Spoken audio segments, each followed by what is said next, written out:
Hey guys! Welcome back to my channel. Maligayang pagbabalik. So, wala lang. Gumising ako kanina na sabi ko gusto ko ulit mag-vlog. Here it is. Kamusta kayo? Grabe, yung last video ko was 3 or 4 years ago and it's about medicine. Na-miss ko mag-share sa inyo na hindi ko naman din natuloy, hindi ko napanindigan. Pero this time, parang sige, why not gawin natin ngayon? So, hi guys! Hi again! It's Arco. And doktor na po ako. Today, maglilinis lang tayo ng kwarto pero more on sa paglilinis ng review materials ko last August. Kasi yun yung time na nag-start ako mag-review for PLE. Tingnan natin, baka may makita tayo na something memorable dun sa mga gamit na lilinisin natin. So yun, paano ba?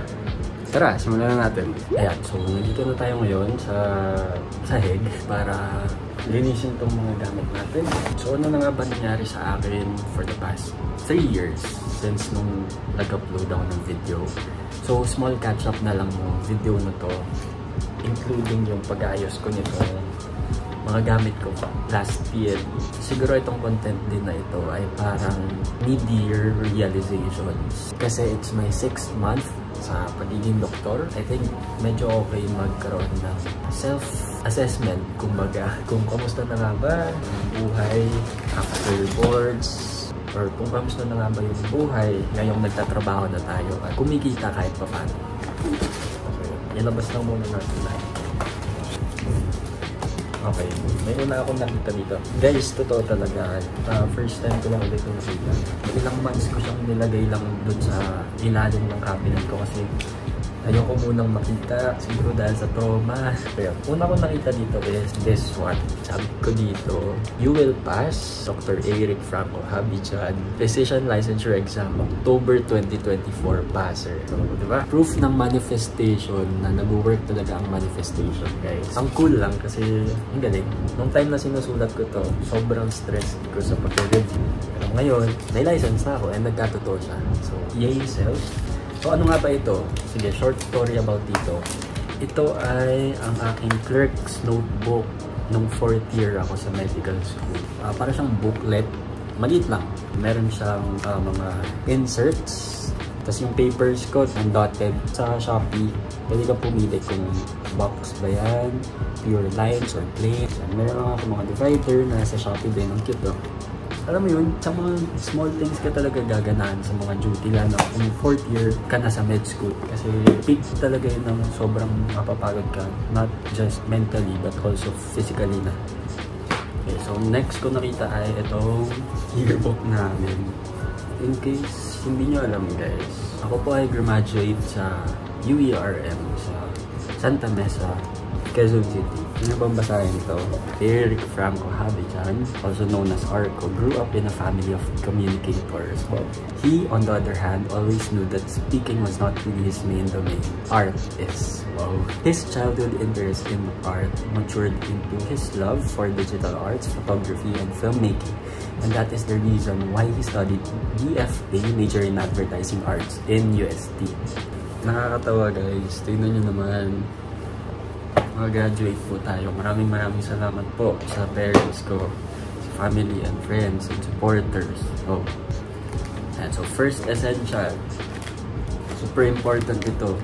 Simula pa lang first year med hanggang sa board's review. Sorry. Highlighters guys. Sobrang dami kong highlighters. Pero yung pinaka-paborito ko sa lahat, ito pa rin talaga. Sharpie na yellow. Hindi ko alam kung ilan yung naubos ko na ganito para mag-highlight. Sobrang useful talaga yun. Isa pa is this one. And kapag medyo haba-haba yung time, meron din ako ibang colors. Like yung mga ganitong colors. Isa rin to sa nakakapagpasaya sa'yo habang nag-aaral ka. Iba't ibang kulay. Para hindi boring. Ang hirap na nga ng binabasa mo. Minsan hindi mo pa maintindihan. Doon na tayo sa kulay, di ba? Ito yung mga ginamit kong highlighters. Siguro kailangan kong i-check ko sino pa yung mga gumagana dito para bawasan yung mga gamit talaga dito sa kwarto. Kaya another useful talaga na ginamit ko ng boards. Ito, mga sticky notes na pang bookmark ko siya. So yung mga bagay na kailangan kong balikan ulit, ito yung nilalagyan ko. So parang palatandaan ko lang siya. Must knows, kumbaga. Essential tayo to guys. Meron ako dito, super paborito na lamp. Last minute ko na din ito nabili. Nasabitan ko rin ng rosary. So, nagaganyan siya. Ngayon low bat lang eh. Pero sa Shopee ko lang din ulit ito nabili. So, meron lang din akong mga pang-novena ng small notebook or parang booklet. Sobrang kinapitan ko talaga ng review season. Meron din akong small candle na minsan nilalight ko pag gusto ko talagang magdasal. Manghingi ng guidance talaga kay Lord. Hanggang pag board season, siya na lang din talaga ang makakasama.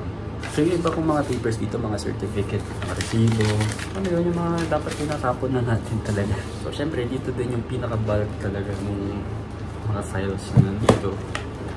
Yung mga reviewers. Ito yung mga printed ko na reviewers. Ito yung mga sinasabi ko kanina na super must know na dapat kabisado ko bago ako mag-board exam. Okay, so yung technique ko talaga sa pag-highlight, as much as possible, konti lang. Pero minsan alam mo, hindi ko talaga napipilitan kasi gusto ko naka-highlight yung pinaka-keywords plus also yung explanation. Kasi by the time na magre-review ka ulit, yung focus mo is yung mga naka-highlight na lang. Gets ba? And so green yung mga super headline talaga or yung mga keywords or mga buzzwords na pinaka-topic nung handout mismo. Yung yellow, yun yung mga other description na parang explanation. Tapos meron din ako ng mga naka-blue ball pen for the additional notes. So wala. Ang galing, no? Ito lahat na basa ko during that time. Grabe. Never again. So, saan nga ba ako nag-review center? Sa Top Notch po. Doon ako nag-enroll for the review classes. Usually, mayroong website yun and bibigyan ka ng account para ma-access mo yung mga PDFs na pwede mong i-download.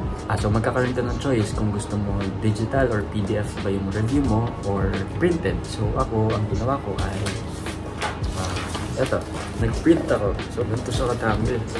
Parang 12 subjects ito. Kung ano yung matapos mo, yun na yun. Sa Top Notch, mayroong mga video na lectures. Tapos meron din mga synchronous na classes. Pwede mong pasukan. Mga Zoom classes kasama yung team leader or yung parang professor na assigned sa group nyo.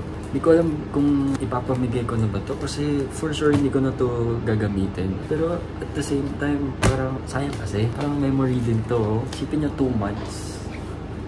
So sa Top Notch, mayroon ding pre-test, midterms, tapos parang finals exam. Para i-test lang kung kamusta na nga ba yung progress mo sa pag-review. I highly recommend din naman yung Top Notch. Pero marami pang ibang mga review centers na pwede nyo i-try. Pero personally, Top Notch ako kasi Top Notch din talaga yung usually pinag-e-enrollan ng mga magte-take ng PN. Yun. Thank you, Top Notch. So, meron din pala akong platinum books. Meron akong IN and PDA na hindi ko na rin naman nabuklat ulit. Pero it's nice to have this. Lalo na nung 4th year during clerkship. Helpful talaga tong reference na to. Okay, isa sa memory ko nung PLE. Day 1 po ito. Doon sa pila, sa labas ng testing center na assigned sa'yo. Ang advice ko lang guys, huwag kayong kakausap ng kahit sinong tao na nagbebenta sa inyo at sasabihin na kailangan nyo po ito. Kasi isa po ako sa mga nabudol nila. So, nagbenta po sila ng parang stamp and envelope na kailangan daw. So, syempre, first time ko yun na board exam dahil wala naman akong board exam nung college. Sabi nila, kailangan daw. Tapos, napabili ako ng isa. At alam niyo ba kung magkano tong envelope na to? 100 pesos po siya binenta sa akin. Ending, hindi naman po talaga siya kailangan. So, nandito pa rin siya sa akin. Grabe talaga, mambudol ang mga tao. I think okay na tayo. Pwede na natin itapon yung iba dito. Saya lang din mag-reminisce, diba? Wala talagang flow to, guys. Nag-uusap lang talaga tayo. Kasi gusto ko lang talaga mag-vlog. Alam yun? Gusto ko talagang mag-share ng experiences ko. Ever since naman. Pero hindi ko kasi alam paano mag-start. So, I guess, ito na yun. Ano sa tingin nyo guys? Ipamigay ko na lang ba to?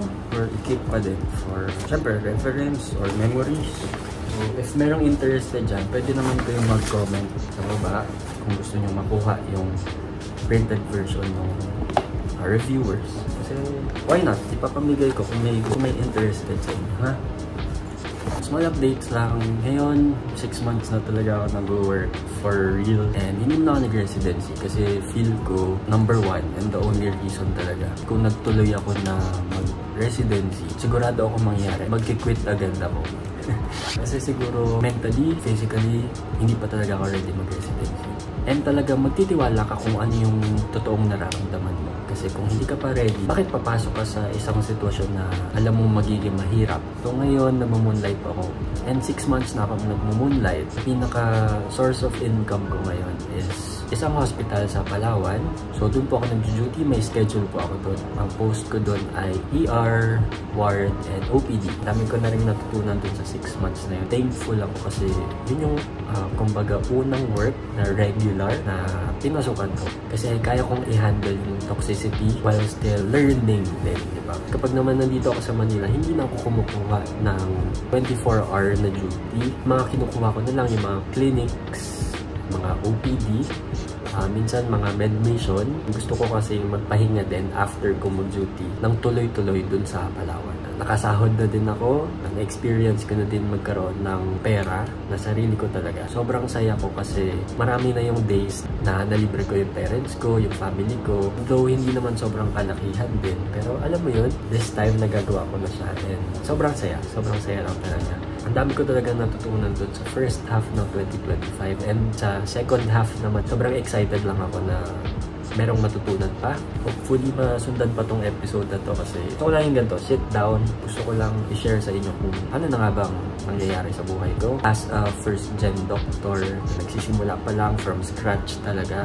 And yeah, see you sa next episode.